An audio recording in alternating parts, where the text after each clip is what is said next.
Good evening, and welcome to Wicked Wednesday. I am your host, the Duchess of Darkness. Our first story is The Man with the Gift, written by the Prowler.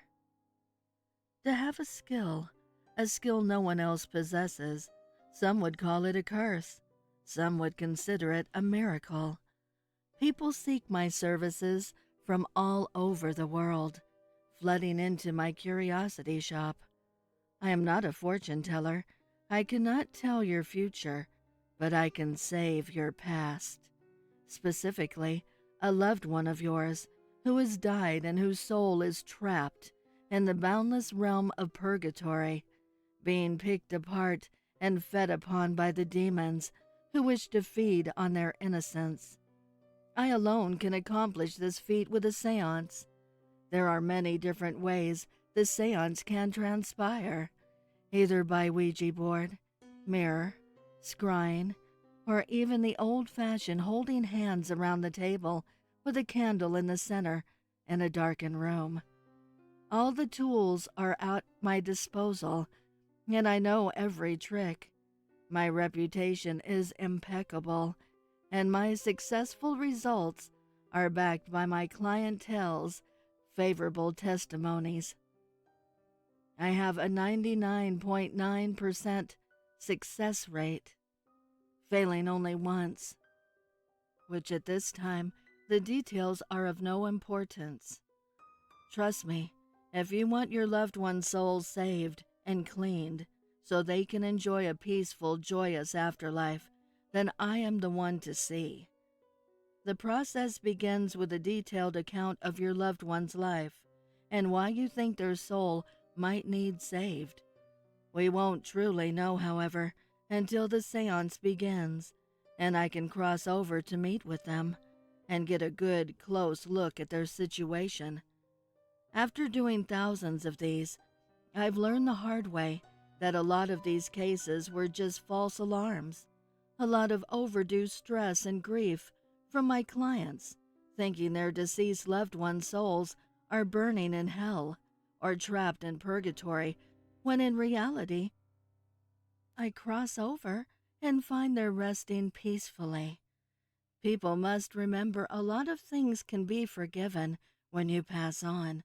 Not every crime or mistake you committed while living means you're going to the fiery pits when you die. When a case turns out to be a waste of my time, however, I still must charge my client the full fee. I'm not running a charity after all, and not to toot my own horn here, but look at the service I provide. I'm cleaning souls here. I'm doing away with the demonic horde that is feasting and sucking the innocent juices from your loved ones' eternal souls. Let me tell you, by the way, dealing with and disposing of demons isn't a walk in the park. They can attach themselves to anything, and do I mean anything. You never know where or when one of those stinky fuckers will pop up next. The method I have of disposing said demons is quite genius, I must say. I have my client bring a personal effect of their deceased loved one that I bring with me when I cross over. Then, when I find the demonic soul sucker feasting on the dearly departed soul, I speak a few holy words in Latin. Ex adu immortalis, libri spondeo nex. To transfer the demon into the deceased loved one's personal item, which fools the demon into thinking it is still feasting on said loved one's soul. I then incant a few more holy words, locking the demon inside. I then cross back over, returning with now demon-trapped item where I safely lock it away in my vault, which has been blessed by the church itself. Everything sounds great, doesn't it? Pretty damn foolproof if I say so myself. Then why, you ask, is it that I'm locked in my office with my new batch of clients? Well, do you remember when I said I have a 99.9 success rate? and I only have failed once in over the thousands of times I've done this, and that it wasn't important to go into the reason of that case failure. Well, that person is still quite angry, it turns out. Maybe it's because I didn't save their loved one's soul. Maybe it's also because I still charged them an exorbitant fee. Maybe it's a combination of both. Whatever the reason, they seem to be quite vengeful at the moment and have released all the demonic trapped items I have carried back over with me. They broke into my protected holy vault, and now the demons are loose, looking for revenge. And if you think my dissatisfied client is mad, well, let me tell you, these demons are extremely pissed.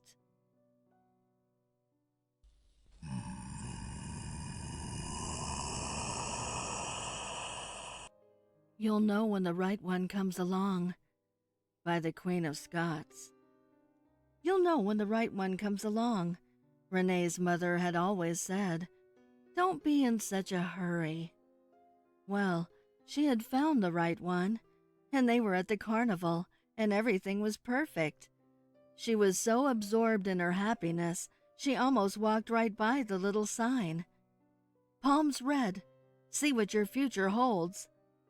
Renee paused, but Mike tugged her along. I know what your future holds, he said, kissing her.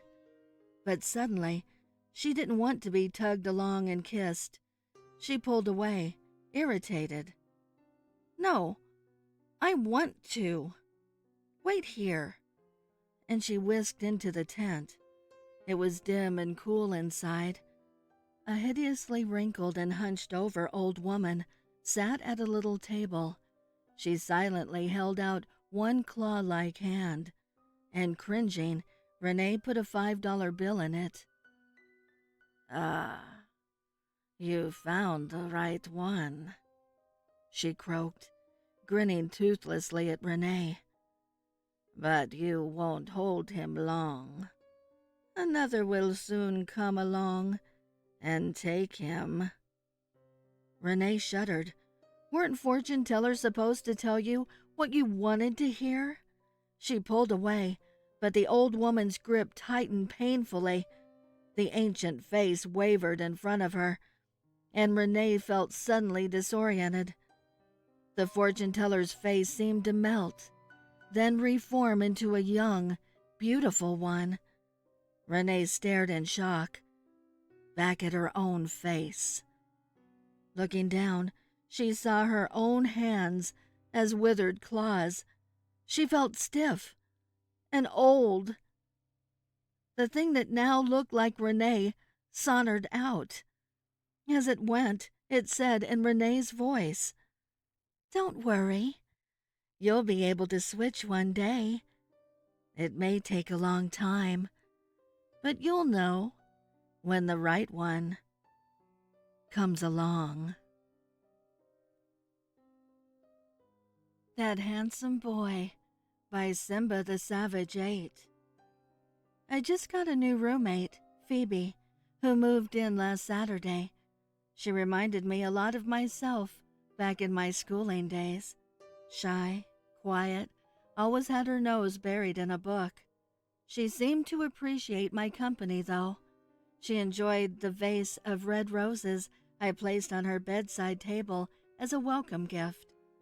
A few days later, when Phoebe was settled in and happy, there was a knock on the door. Phoebe opened the door to find a young man standing there.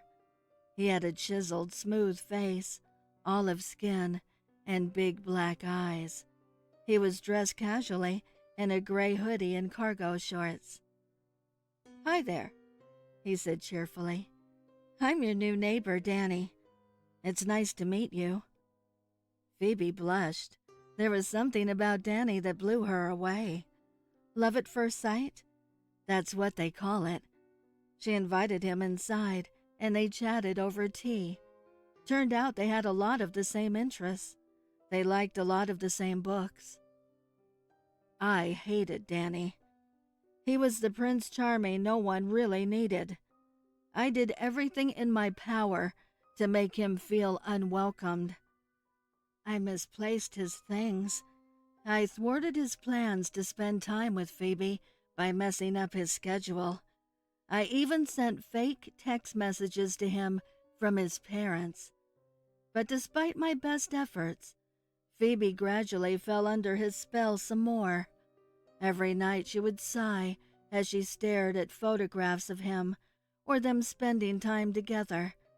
He was over at dinner every day, and sometimes they would even sleep together, intertwining like a nest of baby snakes.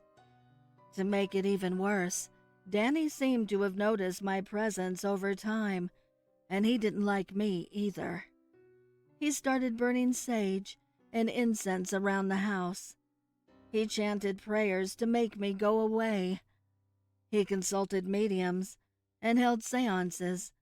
Danny even encouraged Phoebe to participate in them, and together they would sprinkle salt around the house. With his continued efforts, I gradually grew weaker and weaker. I could no longer watch over Phoebe. I could only watch helplessly as Danny finally stabbed Phoebe with a big knife, grinning like a maniac. Warm blood trickled out of her chest and towards the floor, just as he had done to me 10 months before. I'm worried my sister is getting into Witchcraft by ForgottenWell. My sister and I have always been diametric opposites. Honestly, I have had my doubts about us being related. How could we be? I was a straight-A student. She was constantly skipping class. When I became the head cheerleader, she entered her goth phase. Lord. Those atrocious chains dangling from her pants. The jet black lipstick was horrendous. I can't believe Mom and Dad let her wear those outfits to church. I was in my best dress. She looked like she was going to a Slipknot concert. When I started dating Thomas, the quarterback of the football team, she called me a cliché. Isn't that crazy? If anyone's a cliché, it's her. The rebellious child. Thomas went to our church. We both were in similar activities. If anything, it's completely normal to date someone like that. She was just jealous of Thomas. Prom was coming up, which must have been aggravating her. Thomas and I were a shoo-in for prom king and queen, and of course nobody asked her. She looked like a funeral. That's around when she started the witchcraft business, her latest attempt to get attention. I remember her forcing me to come into her room. She had a Ouija board. As a Christian, I didn't want to participate. She made me put my hands on hers. She asked, "Is anyone there?" And her hands moved to, "Yes." She pretended to look so shocked when it happened. I had to leave the room before we consorted with a demon or the likes. After that, she started reading lots of occult books, making all manner of strange trinkets and leaving them around the house. What was she trying to accomplish? What strange magic? I could have forgiven all that. I could have just prayed for her. But then I found her in the kitchen. She had lit a bunch of candles. There were crystals and chalk drawings on the table. Most shocking, both my parents were with her. They were all holding hands as my sister whispered some sinister words. I couldn't stand idle anymore. "What are you doing? You've got Mom and Dad involved in witchcraft? Don't you know you could summon actual demons? You need to go to church." The candles flickered. "Becca," my sister said, "are you there? Is this a joke? I'm right here." They all looked shocked. "Becca," my sister said, "we need you to picture where you are." Vivid visions of the lake where Thomas first kissed me flew through my head. "Are you casting a spell on me? Stop it! I don't like this." "Listen, the last thing you told me was that Thomas got you pregnant. You said you were going to tell him, and you never came back. The police say you ran away. Where did you meet him? You're lying for attention."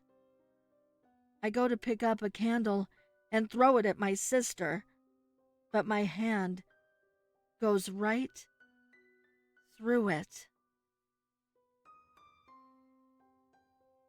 The Necromancer's Apprentice by ForgottenWell. My pappy used to say, "Find a job you love and you'll never work a day in your life." My pappy was a fucking idiot. The truth is that there is only one thing in this world that truly matters: money. Big heaping stacks of it. That's why I'm helping a 46-year-old widow drag a frat boy out of the trunk of her car. "He's not dead, right?" I asked, "because this won't work if he's dead." "Don't worry," she reassured me. "He's alive, but knocked out cold." "How'd you manage that?" "Gin and NyQuil." Disgusting. After failing out of college, through sheer dumb luck, I became a necromancer's apprentice. How'd I manage that? Like I'd fucking tell you. I'm just a beginner, so I can't reanimate corpses or create any army of zombies. But if you want to communicate with the dead, I'm your guy. You would not believe what people will pay to talk to their deceased loved ones, and I do not come cheap. We managed to slump the frat boy in a wooden chair in my kitchen. Around the chair are countless archaic runes, painted intricately in blood on the tile floor. It took me a long damn time to get the runes perfect. My handwriting is fucking terrible. "Did you bring what I asked for?" I said to the widow. For being middle-aged, she is smoking hot. I'm half tempted to give her a discount, so she'll come back for a second seance.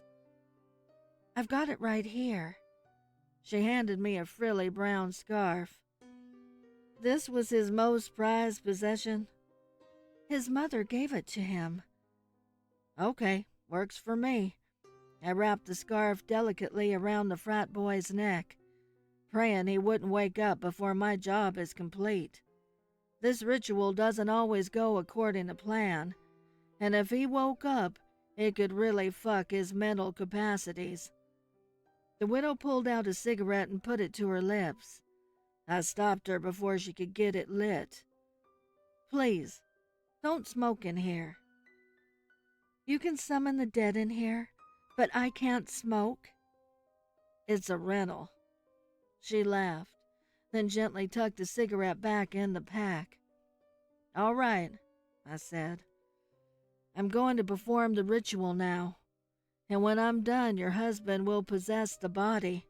You can say whatever you want to him for approximately 3 minutes.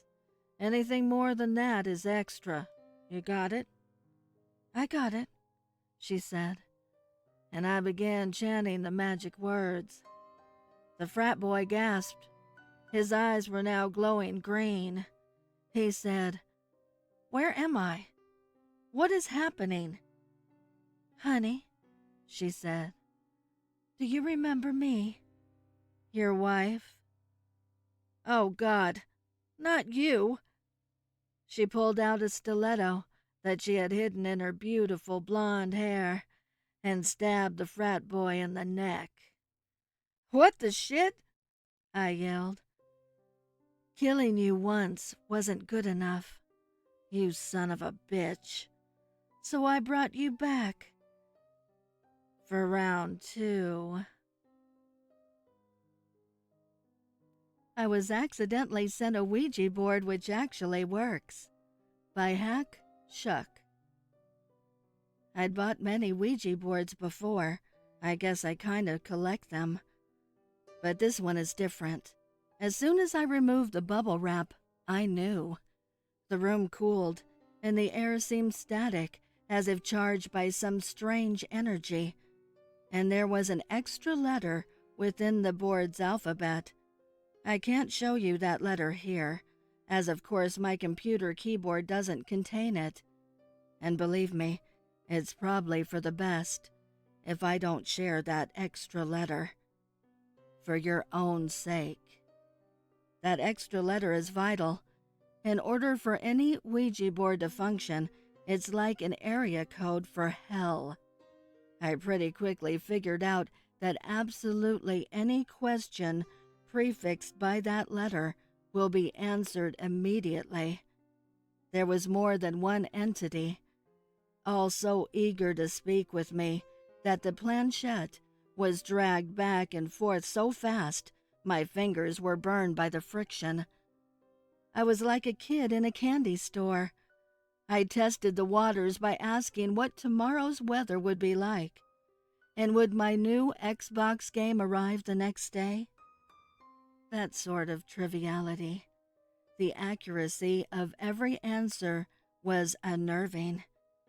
I asked for advice on how to ace an upcoming job interview, and the tips the board gave me led me to being hired on the spot. I asked for gossip on my friends, my ex-girlfriend, the weird old dude who lived downstairs. My eyes widened with delight as I learned of dirt, even more scandalous than I'd dreamed of. All the while, I ignored the increasingly desperate-sounding emails from the vintage Ouija boards dealer who sold me the board through eBay. He was warning me to return it, to destroy it, to do anything except use it. Fat chance. Even when he turned up at my apartment, I ignored my buzzing intercom. I knew it was him. The board told me so. But the persistent son of a bitch just wouldn't quit. In my annoyance, I asked the board how best to kill a man and dispose of his body. I was only half joking. I received a dozen different suggestions, each more disturbing than the last. But eventually, the eBay trader collared me on my way home from my very well-paid new job, and I relented and let him buy me a beer, figuring I could maybe sell him his board back for $1 million or so. He seemed frantic, ranting about how hell operates like those old-fashioned premium-rate phone lines. I roared with laughter at the suggestion of helpful demons sitting at a row of desks, wearing hands-free headsets. But the eBay trader corrected me. Demons would never waste their time with such frivolities as Ouija boards, he said. The beings I'd been contacting were people paying off their debts. People who hadn't realized that Satan billed you later. People like me. As the eBay trader wept and said that he'd only used the board once and owed a lifetime service, I began to frantically calculate how many hundreds of calls I'd made. Straight to hell. The Great Divide by OpinionatedIMO. Humans fret about the end. They worry because they have no proof of life after death. Fear of the unknown and lingering uncertainty weighs heavily on the soul. Once we leave behind our flesh, we witness things as it used to be. It's like looking through a mirror at a dramatic play. Our loved ones gather by our bedsides and weep as we depart and cross the great divide. The truth is, they grieve not for us, but for their own mortality. They don't know if there is anything beyond death. I witnessed this touching scene as a detached spectator floating near my body. I wanted to reassure family and friends everything was okay, but passing on to the next plane comes with a set of rules. They must blindly carry on, without reassurance from the departed. The implicit need for this veil of secrecy isn't explained. It's simply accepted. Just as a dragonfly knows to flap its wings and sail into the wind, spirits liberated from their carnal existence know what to do. We remain aware of our previous lives and those left behind. The truth is, however, our past isn't important because of the newfound awareness of the spirit realm. Everyone eventually migrates to this non-corporeal state and realize their worries were unfounded. I believe it happens as it's supposed to. That being said, dwelling in the afterlife isn't without mysteries or worries. The answers to the universe aren't provided for new arrivals, and there's no reference library for guidance. Floating freely in the abstract ether feels like an endless series of mysterious stages to come. It may be a surprise that the realm of spirits isn't free from fear. There's an entity which lurks in the shadows. I see it, or rather I know it's present. Am I being watched or judged here? You might describe this watcher as a ghost, haunting the world of the disembodied. Witnessing this unexplained presence is evidence that the afterlife isn't the final stage in our existence. How many vast divides must our wandering souls traverse to find the meaning of life? Is there an end? I honestly don't know, but revealing the details comes with great peril. I believe the shadow being is a witness against violating the secrecy veil. If so, I've endangered my own future. Alas, the truth is out. It cannot be undone. Do not fret for the future. Death is not the end. I must go now. All attendees unclasped hands at the end of the seance.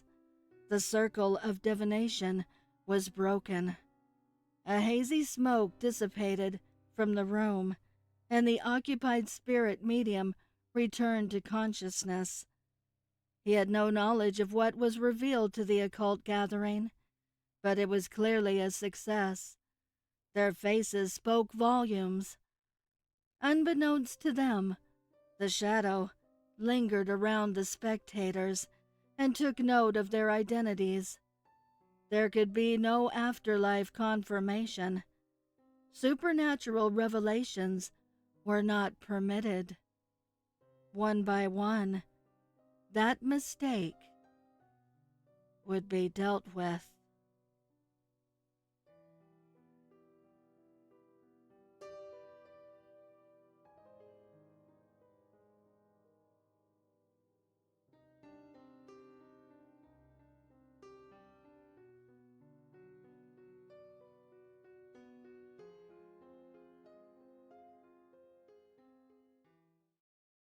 I would like to give a heartfelt thank you to the special friends of the channel for your overwhelming generosity.